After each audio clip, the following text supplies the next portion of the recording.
Boa noite, meus irmãos. Espero que vocês tenham tido uma semana excelente. Hoje, sexta-feira, nós estamos reunidos um pouquinho mais tarde, devido a uns compromissos de última hora, com relação a algumas questões aqui, também no âmbito pastoral.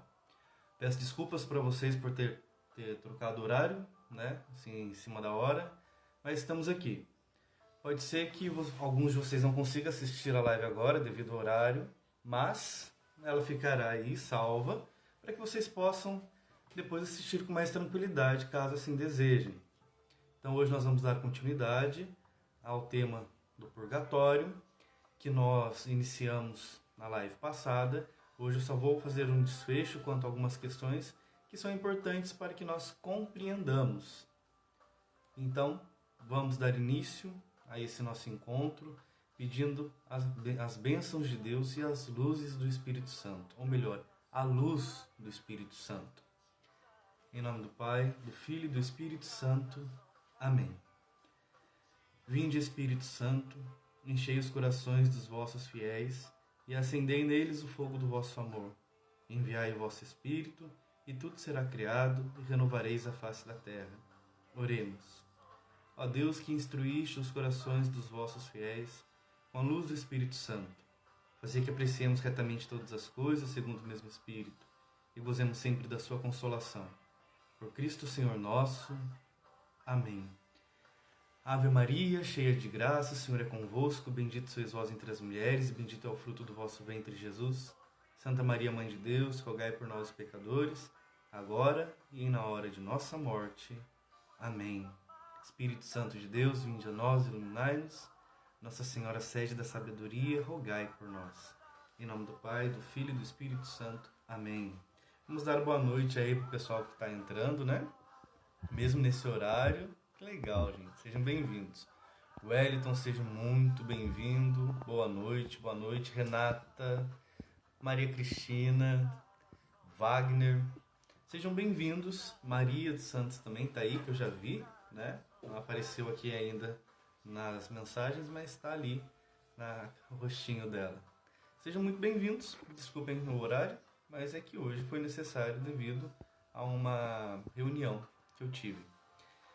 Bom, como eu estava dizendo, hoje nós vamos tratar com relação ao purgatório e também vamos falar sobre um pouquinho de outros assuntos e responder algumas perguntas que vocês me encaminharam.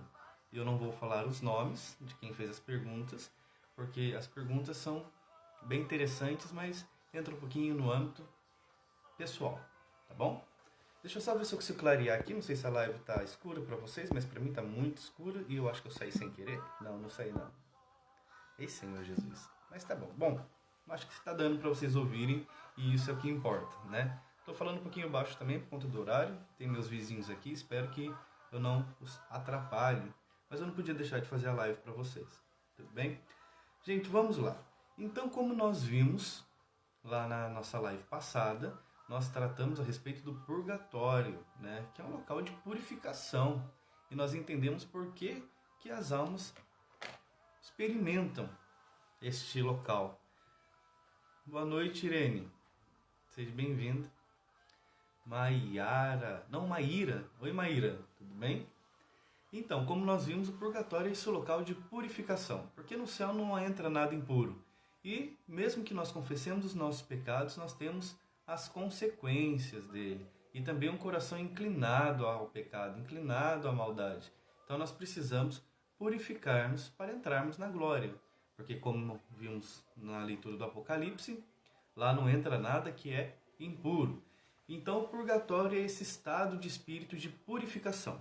Aí entra então a questão primeira que me mandaram. Perguntaram assim para mim: Diego, você se referiu na última live quanto à questão do purgatório, do inferno ser no momento, um local, um estado de espírito, mas nem tanto um local. Mas ele virá a ser na ressurreição dos mortos. Sim, de fato. No momento, o inferno é esse estado de espírito, porque não existem corpos ressuscitados ali. Então entra na dimensão de espírito, é um estado de espírito. Mas com a ressurreição dos mortos, né, no último dia, vamos dizer assim, se nós pudéssemos usar esse termo, ou no juízo universal, né, quando Cristo recapitular todas as coisas, então sim passará a existir corpos ressuscitados daqueles que sofreram o dano eterno. Aí ele também entrará na dimensão de local, mas não um local físico como nós compreendemos hoje, matéria, né? Mas é uma realidade diferente que transcende a nossa compreensão. Então o inferno tem essa característica. No momento, em ato, é um estado de espírito, mas também se tornará, entre aspas, né, um local. Perguntaram a mesma coisa do purgatório. Então o purgatório também se tornará um local? Não. O purgatório, ele sempre vai ser um estado de espírito. E o purgatório, diferente do inferno, não é eterno. O inferno é eterno. O purgatório, não. Por quê? Lembra que eu falei que só existem dois destinos? O dano eterno e a salvação. Então o purgatório, quem está ali já está salvo. Só precisa ser purificado. Dali é para a glória eterna, a bem-aventurança, o céu. E o céu, então, como nós vamos ver em outra live, ele também tem esse caráter de estado de espírito, mas que também se tornará um local. Não, como eu falei, físico, como nós compreendemos aqui. Então, na live que nós vamos falar sobre o céu, eu vou explicar melhor essa questão. Então, o purgatório não. Ele não é um lugar, é um estado de espírito e ele não é eterno, diferente do céu e do inferno. Tudo bem? Fique bem claro isso. Aí falaram assim para mim, Diego, me perguntaram com relação ao demônio, né? Se ele tem corpo. O demônio, ele é espírito, puro espírito. Então ele não tem corpo físico como nós. Quando existem aquelas visões particulares que nós conhecemos dos santos, o que acontece ali é um dom que Deus dá para a pessoa. Deus permite que a pessoa veja, mas aí é lógico que ela vai expressar em caracteres humanos aquilo ali que ela está vendo. Tudo bem? Então o demônio, ele é um espírito, então ele não está num lugar. O demônio, ele age, mas ele concentra o foco dele em um lugar.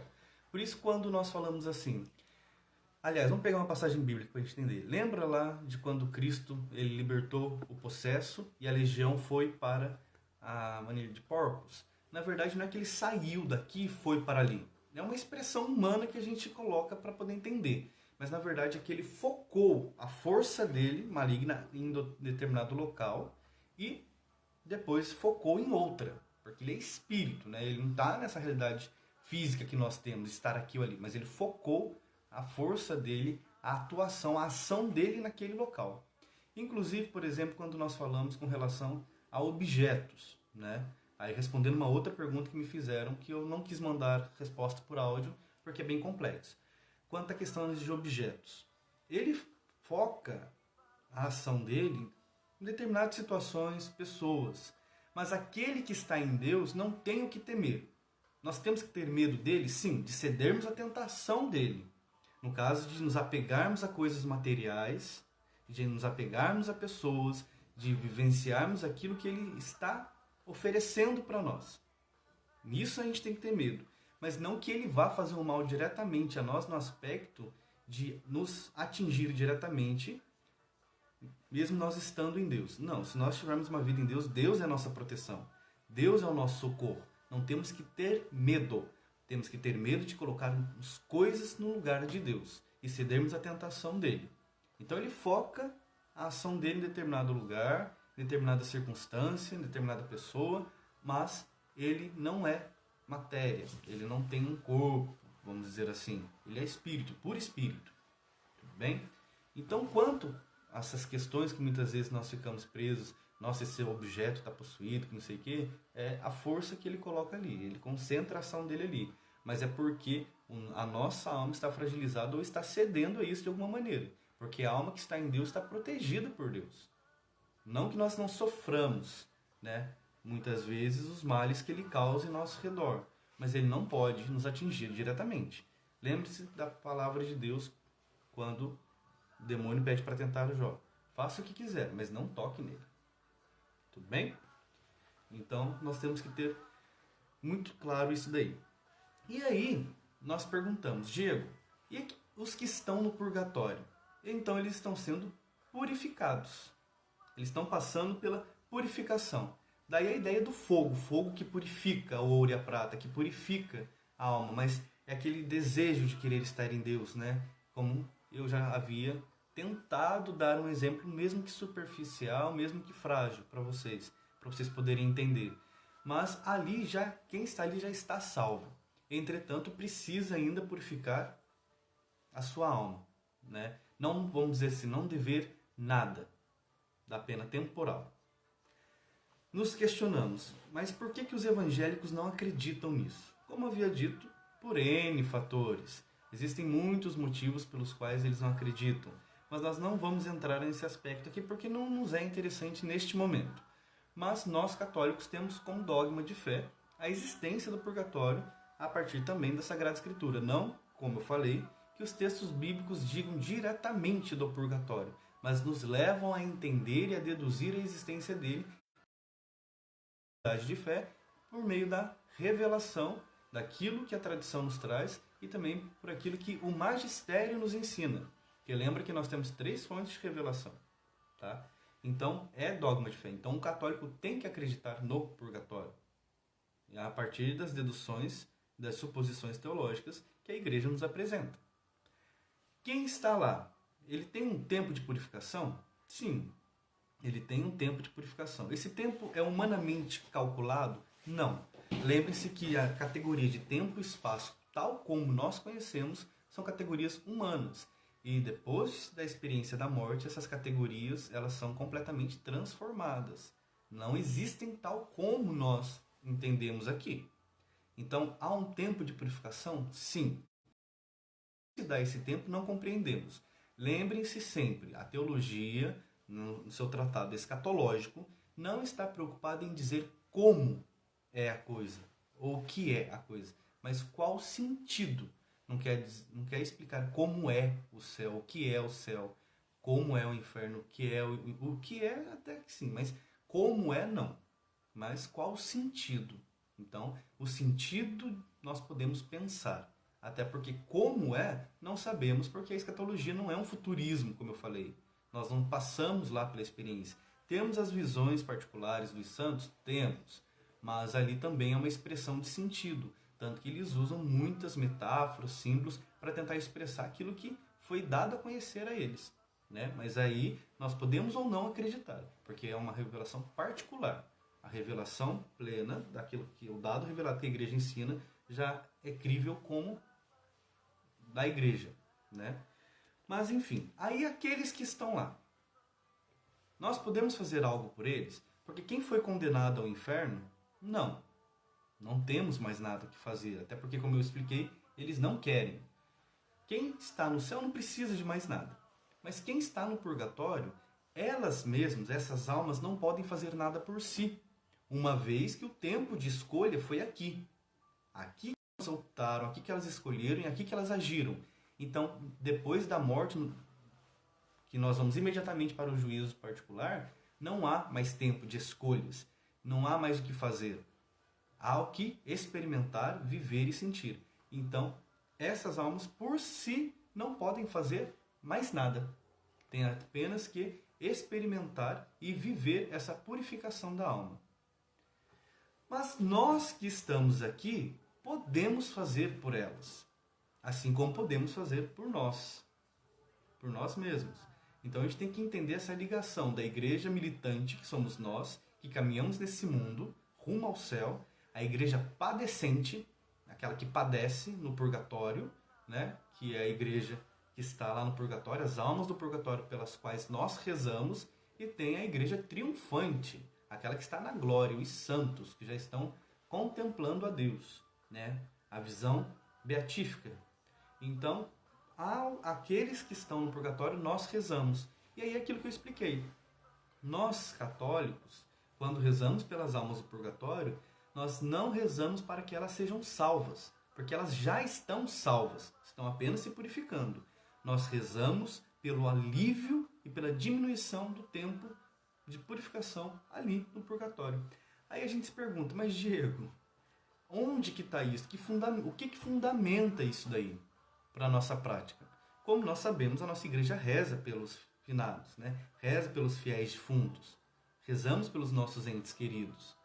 E isso se fundamenta na Sagrada Escritura e também no Catecismo da Igreja Católica. Boa noite, Zamara. Seja bem-vinda. Hoje um pouquinho mais tarde, né? Um pouquinho não, bem mais tarde. Espero não fazer isso de novo com vocês. Mas vamos lá. Quando nós pegamos a Sagrada Escritura, no segundo livro de Macabeus, lá do Antigo Testamento, no capítulo 12, a partir do versículo 38, diz assim, escutem bem. Após reunir seu exército, Judas chegou até a cidade de Odalã. No 7º dia, depois de se purificarem conforme o costume, celebraram o sábado. No dia seguinte, como a tarefa era urgente, os homens de Judas foram recolher os corpos daqueles que tinham morrido na batalha, a fim de sepultá-los ao lado dos parentes, nos túmulos de seus pais. Foi então que encontraram, por baixo das roupas de cada um dos mortos, objetos consagrados aos ídolos de Jâmnia, coisa que a lei proibia aos judeus. Então ficou claro para todos o motivo da morte deles, e todos louvaram a maneira de agir do Senhor, que julga com justiça e coloca às claras as coisas escondidas. Puseram-se em oração, suplicando que o pecado cometido fosse totalmente cancelado. O nobre Judas pediu ao povo para ficar longe do pecado, pois acabava de ver com seus próprios olhos o que tinha acontecido por causa do pecado daqueles que tinham morrido na batalha. Então, fizeram uma coleta individual, reuniram 2.000 moedas de prata e mandaram a Jerusalém, a fim de que fosse oferecido em sacrifício pelo pecado. Ele agiu com grande retidão e nobreza, pensando na ressurreição. Se não tivesse esperança na ressurreição dos que tinham morrido na batalha, seria coisa inútil e tola rezar pelos mortos. Mas, considerando que existe uma bela recompensa guardada para aqueles que são fiéis até a morte, então esse é um pensamento santo e piedoso. Por isso, mandou oferecer um sacrifício pelo pecado e os que tinham morrido, para que fossem libertados do pecado. Palavra do Senhor, graças a Deus. Olha que texto muito bonito e que texto também que dá para a gente entender algumas coisas que eu vou falar agora. Vejam, quando nós rezamos por eles, é aquilo que eu falei, já estão salvos, mas precisam passar pela purificação. Para nós entendermos essa oração que a igreja faz pelos fiéis defuntos, nós temos que entender algumas questões, como, por exemplo, as indulgências. Nós escutamos falar muito de indulgências, mas pararmos para ver o que é indulgência. O Catecismo da Igreja Católica, vou pegar aqui o parágrafo que eu não lembro de cabeça, no parágrafo 1471, diz assim: a doutrina e a prática das indulgências na igreja estão estritamente ligadas aos efeitos do sacramento da penitência. O que é indulgência? A indulgência é a remissão, diante de Deus, da pena temporal devida pelos pecados já perdoados quanto à culpa, remissão, que o fiel bem disposto obtém, em condições determinadas pela intervenção da Igreja, que como dispensadora da redenção, distribui e aplica por sua autoridade o tesouro das satisfações, isto é, dos méritos de Cristo e dos santos. A indulgência é parcial ou plenária, conforme liberar parcial ou totalmente da pena... é isso mesmo. Conforme liberar parcial ou totalmente da pena devida pelos pecados. Todos os fiéis podem adquirir indulgências para si mesmos ou aplicá-las aos defuntos. O que nós entendemos aqui? Veja, a primeira coisa que a gente tem que entender para entender as indulgências e entender essas orações que nós fazemos. Primeira coisa, com relação ao pecado. Lembra que eu diferenciei o pecado mortal dos outros pecados? O pecado mortal é a aversão a Deus. Nós damos as costas a Deus. Conduz-nos à pena eterna, ao inferno, né? Os outros pecados vão nos afastando de Deus e vão gerando consequências. E aí nós temos as consequências eternas e as consequências temporais, que nos acarretam as penas eternas e as penas temporais. Quando nós nos confessamos, por isso que aqui o Catecismo da Igreja Católica vem dizer que as indulgências estão ligadas ao sacramento da confissão ou da reconciliação, o que acontece? Quando nós nos confessamos, nós reatamos a comunhão com Deus e as penas eternas são perdoadas. As penas eternas, ou seja, se nós confessarmos corretamente, nós não vamos para o inferno. Porém, ficam as penas temporais, que são as consequências de nossos atos. São essas consequências que depois nós purificamos no purgatório. Por exemplo, mesmo depois que nós nos confessamos de algum pecado, seja ele qual for, o nosso coração, a nossa alma, quando eu disser coração, entenda alma, ela ainda está fragilizada, inclinada ao pecado. Lembra que eu falei da fragilidade que o pecado original causou na nossa alma? Então nós estamos inclinados. Como eu falei, algum vício, alguma questão. Então mesmo que nós nos confessemos, a pena eterna foi apagada pelos méritos de Cristo. Então não temos mais nada a pagar, porque Cristo já pagou. Entretanto, nós ficamos com as consequências, que são as penas temporais deste tempo, e que se não forem satisfeitas, se nós não buscarmos a purificação já nesse tempo, elas serão carregadas para o purgatório. E vamos ter que nos purificar delas para entrarmos na glória. Então aqui nós entendemos a ligação da pena temporal com o pecado. Tá? Temos a pena eterna, a pena temporal e a sua ligação com o pecado. Tá, Diego, eu entendi. Então eu vou purificar no purgatório o resto que me falta ainda, né? Daquilo que eu devo. Que vamos falar devo no sentido daquilo que ainda é necessário purificação, conversão, de ser ordenado, colocado na ordem certa. Tudo bem. Então nós temos o purgatório como essa bondade de Deus para essa purificação. Sinal da misericórdia de Deus. Não que nós devemos, no sentido de que temos que pagar no aspecto de dívida, mas não no sentido que Cristo já pagou, mas nós temos o que purificar, a purificação.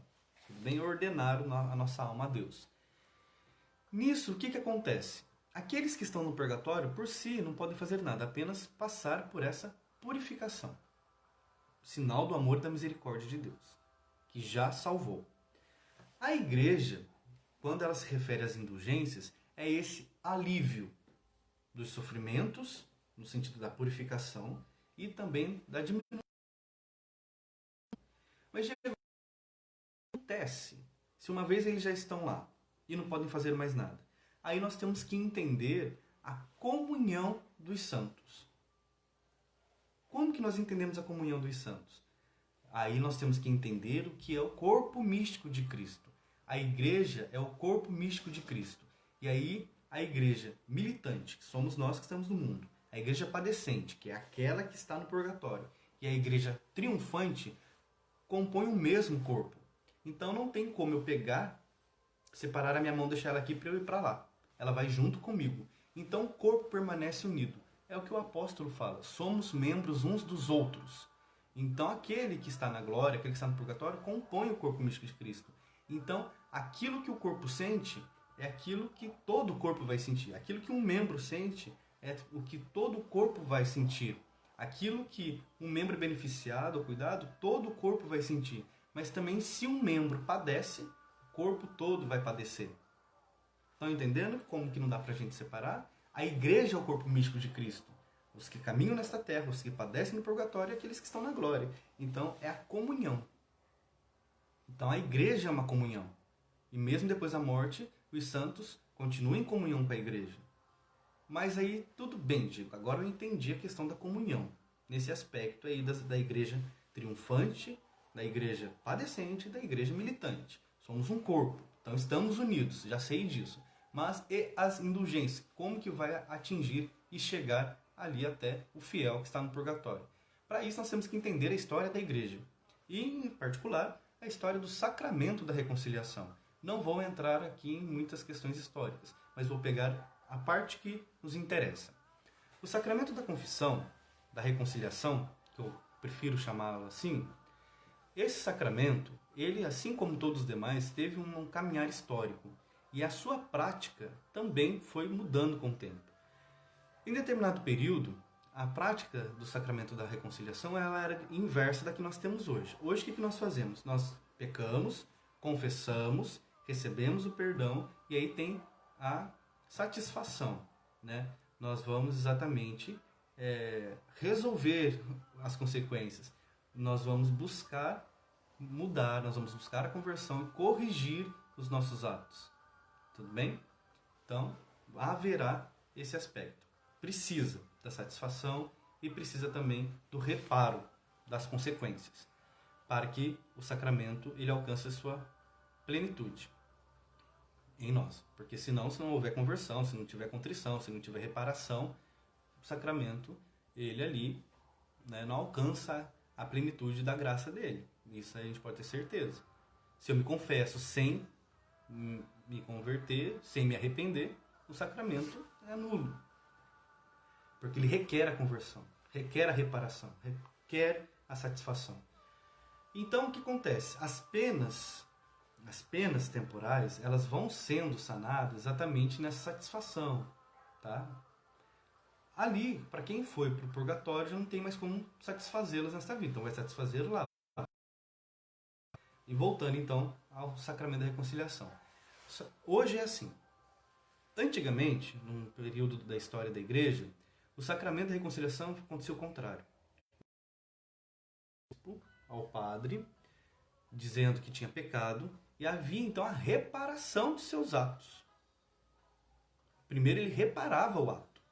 Então ele ficava na porta da igreja, né, batendo no peito, de joelhos no fundo da igreja, então todo mundo via que ele tinha pecado, que ele estava reparando o erro dele.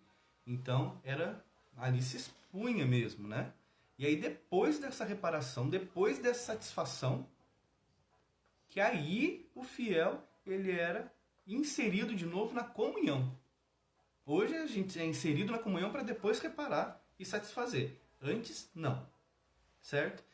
Por que eu estou contando isso? Porque naquela época também existiam perseguições. Só para a gente poder entender um exemplo. Então os cristãos se reuniam e tinham as perseguições. Então vamos dizer que um grupo de cristãos eram pegos. Aqueles mártires, aqueles que não negavam a Cristo, morriam. E os seus feitos geravam méritos para o corpo místico de Cristo. É como se fosse uma poupança. Então eles alcançavam bênçãos diante da entrega da vida deles. No aspecto de não terem negado. Então é uma graça para o corpo místico de Cristo. Entretanto, aqueles que negavam a Cristo, eles atraíam para si consequências e também para toda a comunidade, né? E assim, quando eles não morriam, porque não tinham negado a Cristo, mesmo arrependidos, eles se colocavam diante do bispo, pediam perdão a Deus, e o bispo então colocava uma penitência para reparar e satisfazer aquele erro cometido pelo fiel. À medida que a igreja foi caminhando, alguns fiéis que sabiam que iam morrer como mártires e sabiam que outros não teriam a coragem e a audácia de assumir a fé em Cristo, eles chegavam e deixavam meio que uma carta, ou falavam diretamente para os clérigos: olha, eu vou entregar a minha vida e eu quero que os méritos do meu martírio supram o tempo e diminui o tempo da penitência do meu irmão, daquele que não vai ter a coragem. Então, esse que não tinha coragem, que errava, que negava Cristo, ele era beneficiado pelos méritos daquele santo, daquele mártir. Então é meio que como se fosse uma comparação boba também, mas como se fosse uma poupança. Então nós temos aqui, o catecismo falou, os méritos do Cristo e também os méritos dos santos. Imagine a Virgem Maria, quantos méritos, né, pelos feitos, quantas graças ela já não alcançou. Os outros santos também. Então tudo que nós fazemos, a gente tem que entender que interfere no corpo místico de Cristo. Atinge, até o pecado mais escondido afeta o corpo místico de Cristo, mas também as graças que recebemos atingem todo o corpo místico de Cristo, toda a igreja. Então, quando o catecismo fala com relação a esses méritos, são os méritos dos santos. Santos mártires ou qualquer outros méritos alcançados pelos santos. Olha, a indulgência é a remissão diante de Deus da pena temporal devida pelos pecados já perdoados, como eu expliquei, que o fiel bem disposto obtém, em condições determinadas, pela intervenção da igreja, que como dispensadora da redenção. Então, a igreja, ela contém em si o depósito dos méritos dos santos. Então, ela dispensa para toda a igreja. Ela distribui esses méritos para toda a igreja. Então, as penas e penitências que teríamos que pagar, e aqui atinge o purgatório, como parte do corpo místico de Cristo também, a igreja padecente. Então, a igreja ela distribui esses méritos para suprir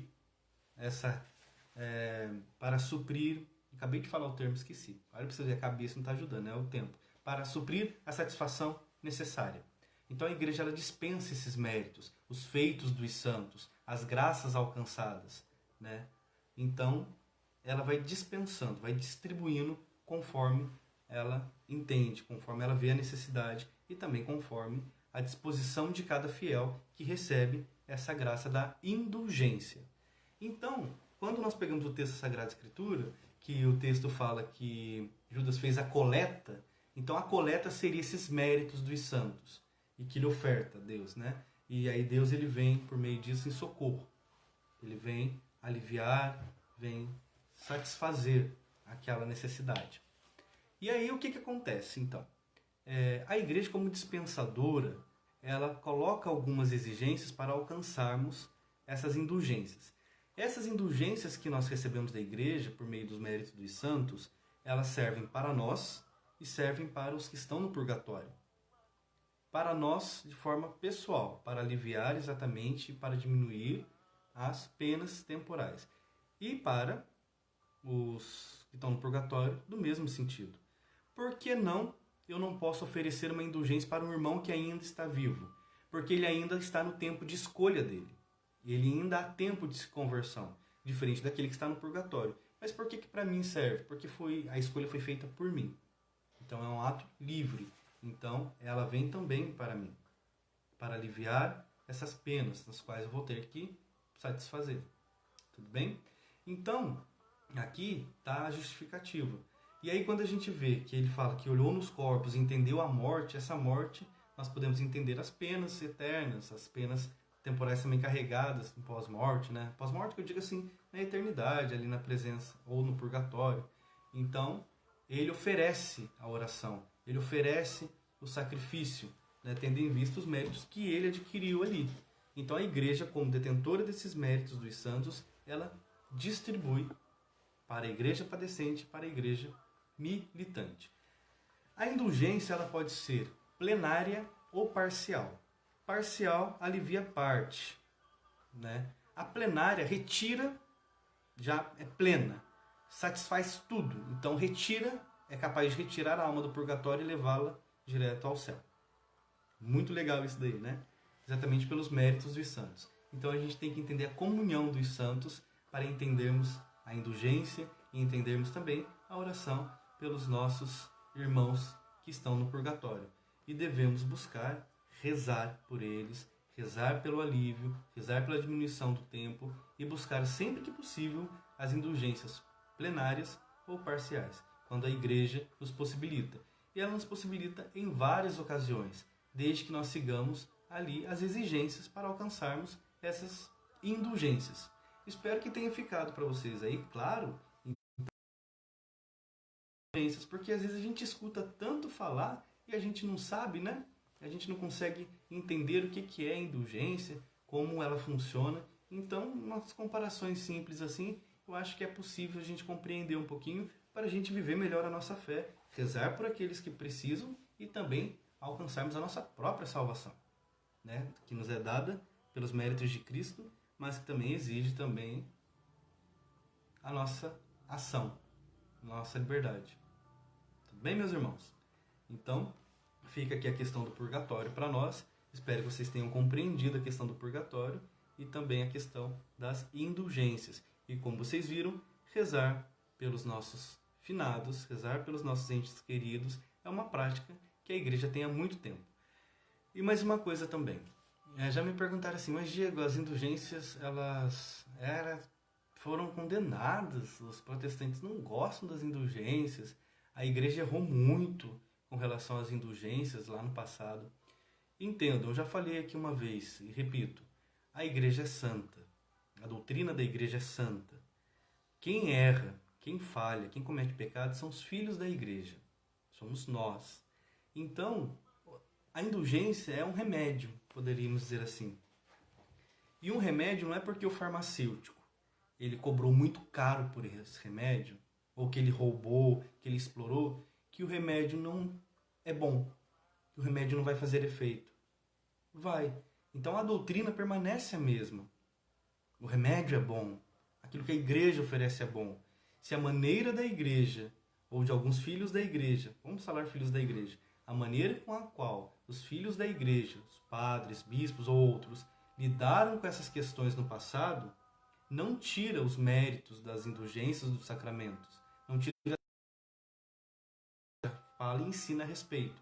O erro está em quem explicou ou utilizou errado, mas não na indulgência e não no sacramento.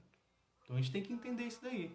O fato de padres, bispos ou quaisquer que sejam as pessoas terem vendido indulgência, ter falado de forma equivocada, errada, não quer dizer que as indulgências sejam erradas. Não quer dizer que as indulgências, perderam sua validade. Não. O erro foi dos filhos da igreja e não naquilo que a igreja oferece. Então a gente tem que entender isso para vivermos bem a nossa fé. Tudo bem, meus queridos? Então eu espero que vocês tenham compreendido, entendido e tenha clareado um pouquinho aí a questão com relação ao purgatório. E o purgatório, então, como eu falei, é sinal dessa misericórdia de Deus na nossa vida. Tudo bem? E hoje eu vou encerrar a live um pouquinho mais cedo por conta do horário também que nós começamos. Amanhã, deixa eu pensar. Não. No domingo eu farei a live onde nós vamos tratar sobre o céu e a ressurreição dos mortos. E aí nós encerramos esse grupo de lives relacionados à escatologia. Tá bom? Excelente o exemplo do farmacêutico. Então, é um exemplo bobo, mas que dá para entender. Não é porque o farmacêutico explorou quem estava ali comprando remédio precisando dele, que o remédio não tem o efeito que ele promete, para o qual ele foi criado, né? Para nós encerrarmos a nossa noite de hoje, eu gostaria de convidar vocês a fazer exatamente esse movimento, né? De pensarem como está a vida, de pensarem como nós estamos vivendo, como cada um de nós está vivendo essa existência que nos conduzirá a dois únicos destinos. Então, que nós possamos realmente fazer um bom exame de consciência de como estamos vivendo a nossa vida. E aí buscarmos a conversão de nossas almas para estarmos em Deus na bem-aventurança. Hoje a live será um pouquinho curta, mas o tema ele só precisava desse tempo mesmo.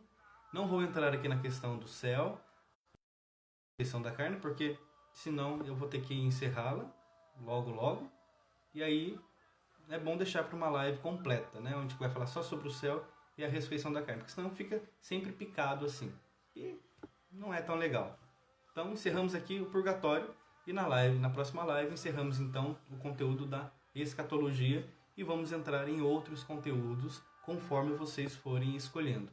Espero que vocês estejam compreendendo bem. E as dúvidas, se tiverem mais alguma, mandem para mim. Que aí, à medida em que vocês forem mandando, eu vou esclarecendo. Meus amigos, fiquem com Deus. Que Deus abençoe cada um de vocês. Que Deus nos dê uma noite santa. Uma noite tranquila. E também no fim da vida, uma morte santa também, né? São José, rogai por nós. Em nome do Pai, do Filho e do Espírito Santo. Amém. Fiquem na paz, meus amigos. Até domingo.